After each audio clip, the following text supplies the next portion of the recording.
Hello friends, we are going to discuss with national culture with organizational culture.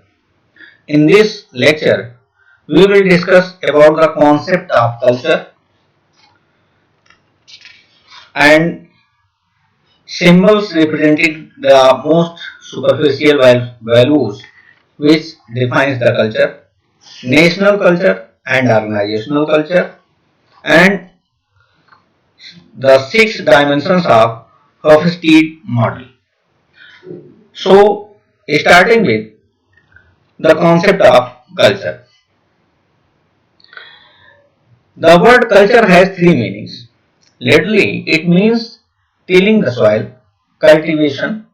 Metamorphically, the word is used for the training or refining of the mind. Civilization. However, in the past decades, a broader metamorphical meaning has become popular, derived from the anthropology. Collective ways of acting, thinking, and feeling. Culture is, in this sense, is the collective programming of the mind that distinguishes the members of one group or category of people from others. In the case of national culture, the category is the nation. In the case of organization culture, the category is the organization. As opposed to the other organizations, other things like nationality being equal. Except to national and organizational cultures, one can distinguish regional cultures, occupational cultures, gender cultures, and so on. However, the use of word culture for all these categories does not mean that they are identical phenomena. For different kinds of social system, their cultures are usually of a different nature. This is particularly the case for organizational culture versus national cultures. If only because membership of an organization tends to be partial and more or less voluntary, while the membership of a nation is permanent and usually established at birth. Culture as thus defined is a construct that is a product of our imagination. We have defined it into existence. A construct is not a directly accessible to observation but inferable from verbal statements and other behavior. And it is useful in predicting still other observable and measurable verbal and non-verbal behaviors. In this way, culture as collective programming of the mind manifests itself in several ways. From the many terms used to describe manifestation of culture, the following four together cover the total concept rather neatly: symbols, heroes, rituals, and values. These can be imagined as the skins and onion, symbols representing the most superficial and values the deepest layer of culture. The first layer is values invisible, rituals, heroes, symbols, and levels of mental tone, which is known as values. We will discuss one by one. With heroes and rituals, symbols are words. We will start from the first symbols. Symbols are words, gestures, pictures, or objects with which carry a particular meaning, only recognized as such by those who share the culture. The words in a language or jargon belong to this category. So, as do dress, hairdo, Coca-Cola, flags, and status symbols. New symbols are easily developed and old ones disappear. Symbols from one culture group are regularly copied by others. This is why symbols represent the outer, most superficial layer of culture.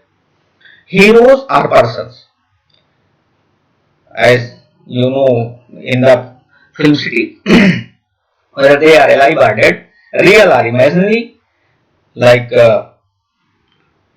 superficial heroes, Avengers, etc., who possess characteristics that are highly prized in a culture and thus serve as models for behavior. Founders of companies often become cultural heroes. In this age of television, outward appearance has become more important in the choice of heroes than they were before. As you can take the example of Yamli Masala. Mahasai, uh, rituals are collective activity. Technically, superfluous to reach desired ends, but within a culture considered socially essential. They are therefore carried out for their own sake. Ways of greeting and paying respect to others, social and religious ceremonies are examples. Business and political meetings organized for seemingly rational reasons often serve mainly rituals purpose like allowing the leaders to assert themselves. Symbols. Heroes and rituals together can be labeled practices. As such, they are visible to an outside observer. Their culture meaning, however, is not necessarily visible and lies in the way these practices are interpreted by the insider. The core of culture is uh, formed by values. Values are strong emotions with an arrow to it. It and a minus and plus pole, such as evil versus good, abnormal versus normal, ugly versus beautiful, dangerous versus safe, immoral versus moral, indecent versus decent, unnatural versus natural, dirty versus clean, paradoxic versus logical, irrational versus rational.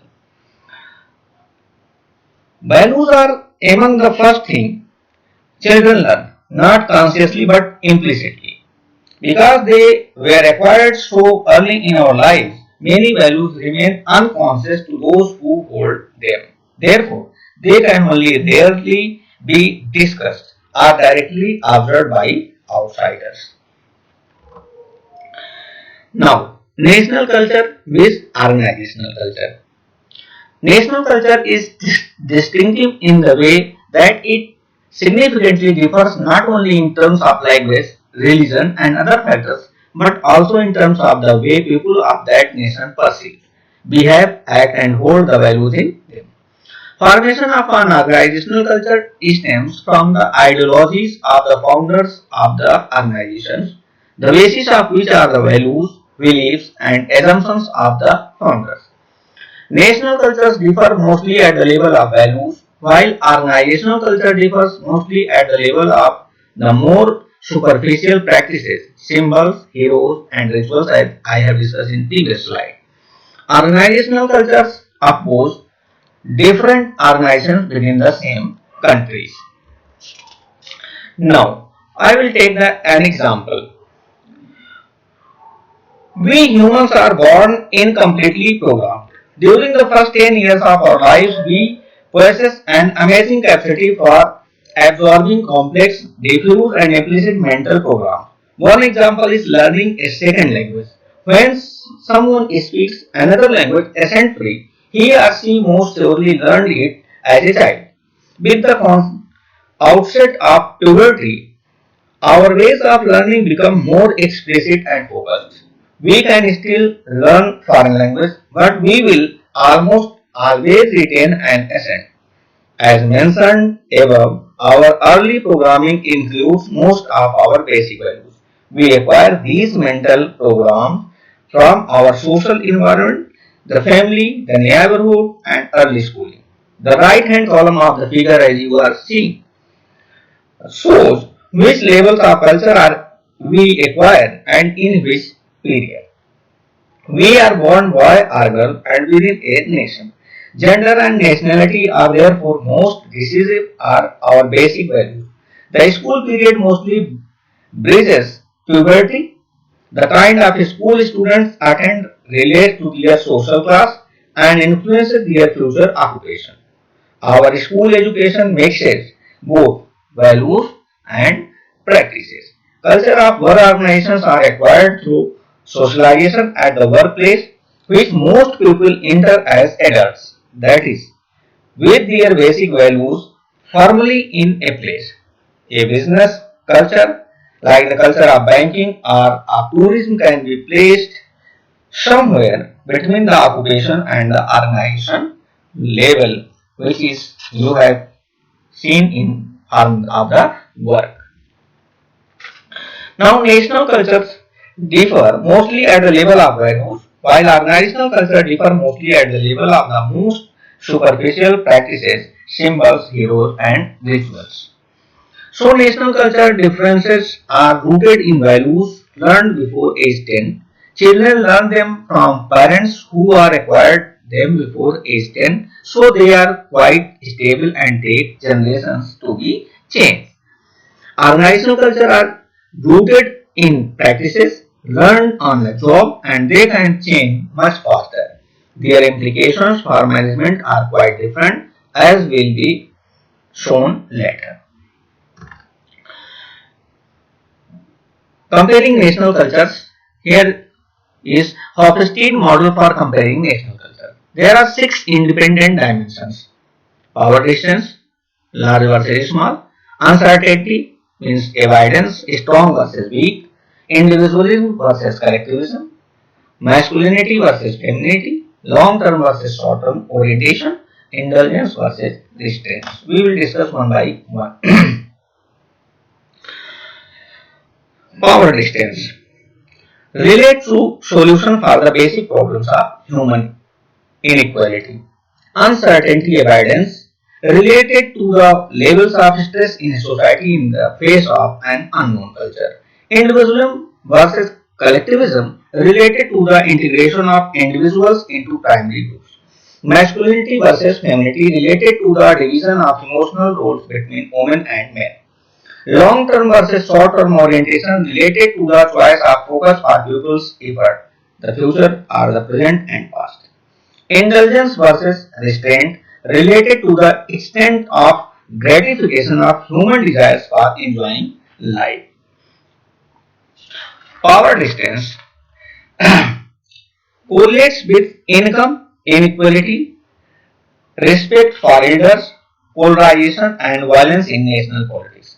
While uncertainty avoidance correlates with number of laws and rules, beliefs and experts, xenophobia, faster driving. Individualism correlates with national wealth, faster walking, bigger family ties, frequency of using the word I. Masculinity correlates with a stress on growth as opposed to care for the weak and the environment, and negatively with the percentage of women elected in parliament and governments. Long-term orientation correlates with saving traits, economic growth of poor countries and adapting to changed reality, as opposed to short-term orientation which correlates with concern for social obligations, national pride and fundamentalism. Indulgence correlates with higher birth rates, more active sports, more obesity, more private internet, a smaller police force. Now, why is culture, cultural diversity a good thing? Cultural diversity is important because our country, workplace and schools increasingly consist of various cultures, racial and ethnic groups. We can learn from one another, but first we must have a level of understanding about each other in order to facilitate collaboration and cooperation. Learning about other cultures helps us understand different perspectives within the world in which we live and helps dispel negative stereotypes and personal biases about different groups. Our 6 dimensions are being used by marriage consultants in various countries. As you have seen, we have discussed the 6 dimensions of Hofstede model. Hope you have learned a lot from this lecture. Continuing with the other, we will come in the next video. Thank you very much.